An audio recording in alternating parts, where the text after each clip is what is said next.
refrigerator. It said, "I won't be home when you return from work. Have gone to the bridge club. There'll be a recipe for your dinner at 7 o'clock on Channel 2.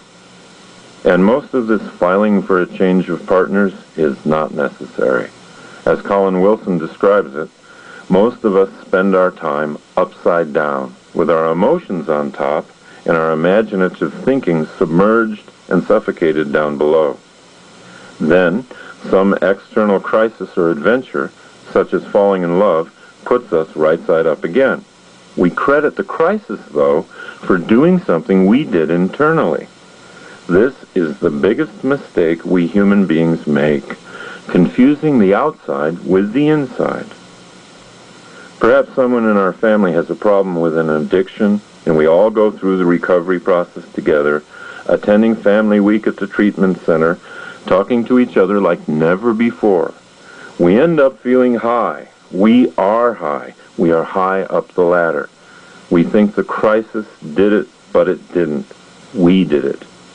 What we don't understand is that with practice and attention, we can learn to put ourselves right side up, regardless of the external circumstance. The ladder is like a piano, in that mastering it takes practice. But once you've gotten some skill in climbing it, your life will become happier because you can make and keep relationship commitments with the absolute certainty that you're in control of your own emotions. You can put the thrill back into a marriage or friendship anytime you want to make that effort. You can put that excited, optimistic new feeling back into your life at will. And that's the key word, will. The power of internal will is what will drive you up the ladder. When you lose that power, your will begins to leak, and you'll notice yourself sliding down the ladder. And don't ever feel bad about it, because at least you're now noticing it. And noticing is 75% of the journey to controlling the will. Most people slide down their ladders many times a day because they don't even know it's there. The existence of this internal, psychological, neurological ladder is a secret to most of our society and culture. Most of us still believe that someone or something can make us happy, that it all starts on the outside. But that false belief is the very mistake that led Jean-Paul Sartre to say, "Hell is other people." This misunderstanding is just like the mistake of thinking the world was flat. People concluded that the world was flat because it seemed pretty obvious. Just as it seems pretty obvious that other people can make us happy or sad. But just because it seems obvious doesn't mean it's true. The world is not flat, and thinking that it was flat kept people from venturing out. It kept people at home. Ancient couch potatoes were fearful of falling off the edge of the world if they went out too far. Thinking that other people make us happy is the same kind of damaging superstition. It keeps us at home, on the couch, fearful of venturing out, afraid that if we reach out for someone, we might roll off the edge. You can now see that this fear was a superstition based on a negative set of overwhelming feelings. You don't have to relate to people in that cautious, restricted way. Your world can become round, too. In fact, you can have a ball.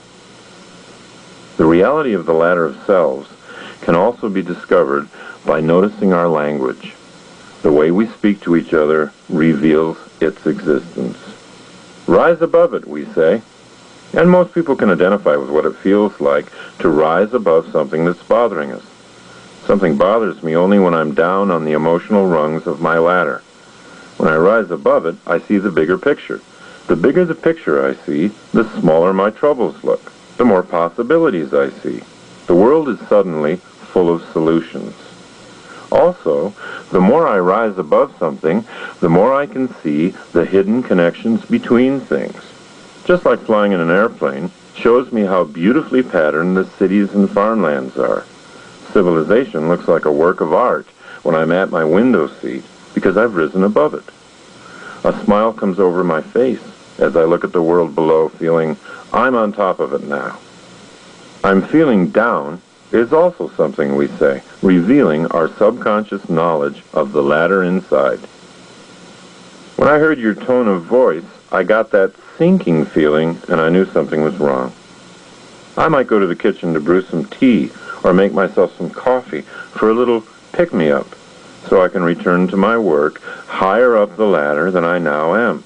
I talk about a phone call to an optimistic and funny friend of mine that picked up my spirits. When I'm in love, I'm liable not only to be as corny as Kansas in August, but also as high as a kite on the 4th of July. When my negative emotions have hijacked my thinking, I might say that I'm down. I'm really down. How can you laugh when you know I'm down? All the great feelings of passion and control have to do with rising, climbing higher, flying and soaring until I'm above it all. All the weakest feelings of failure, lack of control, have to do with sinking low, falling down, slipping, sliding, descending until I've hit bottom. We talk of the slippery slope. Your life will get better the minute you begin making it a practice to be aware of where on the ladder you're coming from. Practice is the most important discovery in the history of human achievement, but in our culture we ridicule it. The ladder is like a piano. The rungs are like keys, and practice makes perfect. If you can remember the ladder is there, if you can see it, then it will calm you. When you calmly see the ladder inside, you'll always know which rung you're on when you're communicating or thinking. If you notice that you're coming from guilt when you're about to say something, you can step back and breathe.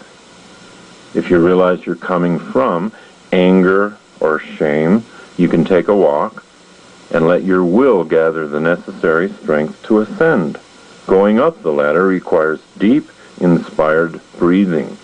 That makes you lighter in mood so that you can climb upward. When you're hurt by what someone says, you'll soon get the habit of taking a deep breath and thinking about it. The old habit, you'll notice, was to stop breathing and feel something about it. This shortness of breath always took you down the ladder, not up. Once you see where you're coming from, you can then ask yourself where you want to come from. Who do you want to be? You invent yourself anyway, so why not reinvent upward? And if you want to create a great relationship and feel happier inside, you want to come from high on top the ladder. You will want to come from your imagination, not your fear. You'll want to come from mindfulness and thoughtfulness. With practice, you can climb your ladder at will. Imagination does it. Thinking does it. And there are some physical things that can get you headed upward too. I like to think of LSD. It's a formula I use. LSD to me, now, stands for laughing, singing, and dancing. All three take you up your ladder. Laughing, singing, and dancing can be added to every day you live. In fact, count each day that you don't do all three a lost day. Be hard on yourself about this. Reinvent yourself as a laugher, a dancer, and a singer. Insist on learning to have fun. The harder you are on yourself, the easier life is on you. The three parts of the LSD formula have something in common. Breathing, the spirit drawn in, is common to all three. All three require an instant surge of breath. Laughing, singing, and dancing all take extra oxygen. To be happy, all you need is the air that you breathe. You don't have to travel with dark glasses into the inner city to score your oxygen. It's all around you. One of the fastest ways to unravel a relationship is to bring self-pity into the picture. When I catch myself being eloquent about how circumstances and other people have damaged me, I notice immediately that my relationship with you is losing its warmth. Suddenly you don't look forward to seeing me. Over the years I've found out that people will show you some sympathy when you pity yourself, but they don't necessarily look forward to talking to you again. unless they too are victims. Then they'll listen to you impatiently, waiting to get their own victim stories in. The great and spirited novelist D.H. Lawrence once said,